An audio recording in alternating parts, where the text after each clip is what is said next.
दोस्तों, मैं बहुत ही कम समय में आपको समझाने जा रहा हूँ कि मोटर में ऐसा क्या होता है कि जैसे ही उसके अंदर सप्लाई जाती है वो घूमने लगता है। आखिर उसमें ऐसा क्या होता है, मैं आपको समझाने जा रहा हूँ। आप ध्यान से समझिएगा। जैसे मान लीजिए कि ये आपका मोटर है। ये आपका मोटर का अंदर का आर्मेचर वाइंडिंग है। मैं इसका फिगर ड्रा कर रहा हूँ इन हैंड। ये मोटर का आर्मेचर वाइंडिंग है। थोड़ा सा क्लियर और करना चाह रहा हूँ। मैं एक फिगर ले ही लेता हूँ, ज़्यादा बेटर रहेगा। यहाँ से मैं एक सर्कल ले ही लेता हूँ।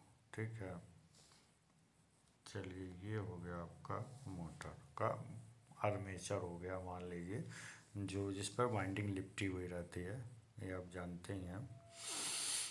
और अब हम यहाँ पे क्या लेते हैं, इसके पोल्स ले लेते हैं। यहाँ पे मान लीजिए एन पोल ऊपर है और एस पोल जो है नीचे है। ये एन है और ये क्या है, एस है। तो ये बताइए कि जो हम एक वायर की बात कर रहे हैं, केवल एक कुंडली की हम बात कर रहे हैं। पहले मान लीजिए यहाँ पे एक वायर यहाँ से निकला और एक टर्न हुआ ऐसे, मतलब एक जगह क्रॉस हुआ और एक जगह पे डॉट हुआ। क्रॉस और डॉट अगर आप नहीं समझते होंगे तो मैं आपको बता दे रहा हूँ। जैसे मान लीजिए कि ये आपका कोई इलेक्ट्रोमैग्नेट है और इस पर आपने तार लपेटा है। तो भाई ये करंट यहाँ से निकल रही है, नीचे लेवल सिरे से निकल रही है और ऊपर से होके अंदर जा रही है। तो जब अंदर जाएगी बेटा तो इसको हम रिप्रेजेंट करेंगे क्रॉस से, और जब निकलेगी जहाँ से उसको रिप्रेजेंट करेंगे डॉट से। तो रिप्रेजेंटेशन है करंट के अंदर जाने का, करंट के निकलने का। जैसे आप ट्रेन देखते हैं ना, तो ट्रेन जब आपके सामने आती है तो उसका लाइट आपके पास आना शुरू हो जाता है, तो उसको डॉट मानिए। और जब ट्रेन दूर चली जाती है तो पीछे क्रॉस दिखता है, तो समझ लीजिए करंट अंदर जा रही है।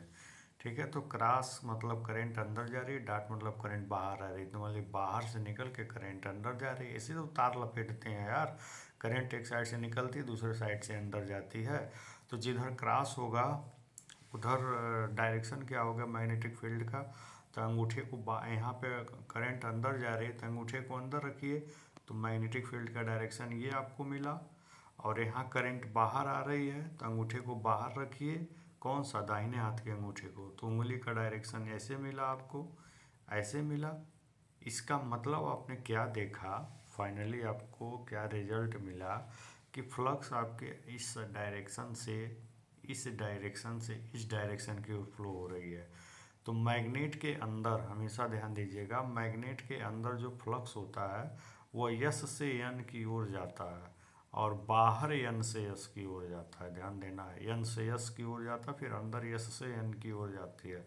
तो ये बन गया आपका यस और ये बन गया आपका एन। इसमें तो कोई डाउट नहीं है।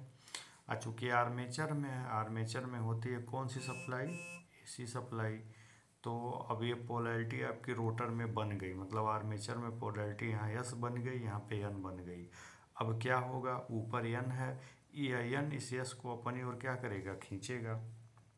बताइए, यहाँ से आपको तीर का डायरेक्शन मैं दिखा दे रहा हूँ। यहाँ से आपको डायरेक्शन मिलेगा ना इधर, ये एस इस एन को क्या करेगा, खींचेगा। जब ये यस इस एन को खींचेगा तो इस पर इलेक्ट्रोमैग्नेटिक टार्क लगा कि नहीं, अपोजिट डायरेक्शन में, मतलब एंटी क्लॉकवाइज डायरेक्शन में। इधर ये एन इस यस को खींचेगा, ये इस एन को ये यस नीचे की ओर खींचेगा ऐसे। ठीक है, ये यस इस यस को ये एन ऊपर की ओर खींचेगा। तो देखिए यहाँ पे एक एंटी क्लॉकवाइज डायरेक्शन में टार्क लगा। अब कहेंगे सर तो ये एन आकर के इस यस से चिपक जाएगा, ये यस इस एन से चिपक जाएगा। ऐसा नहीं होगा। क्यों ऐसा नहीं होगा, क्योंकि इनर्शिया के कारण थोड़ा बहुत ये जो एन है वो आगे की ओर मूव करेगा ना। बताइए, यहाँ पे ये जो यन है थोड़ा आगे की ओर मूव करेगा, इनर्शिया के कारण थोड़ा सा मूवमेंट तो आगे हो ही जाएगा। इनर्शिया के कारण थोड़ा सा मूवमेंट एस थोड़ा सा आगे हो ही जाएगा। भाई जड़त्व तो है तो चाहेगा मुँह घूमते ही रहे तो थोड़ा सा आगे तो चला ही जाएगा। लेकिन एसी नेचर के होने की वजह से ये जो यन है यहाँ आने के बाद यस बन जाएगा, और ये जो यस है यहाँ आने के बाद यन बन जाएगा। अब फिर देखिए, अब ये यस इस यन को अपनी ओर खींच लेगा और इस यस को ये यन खींच लेगा।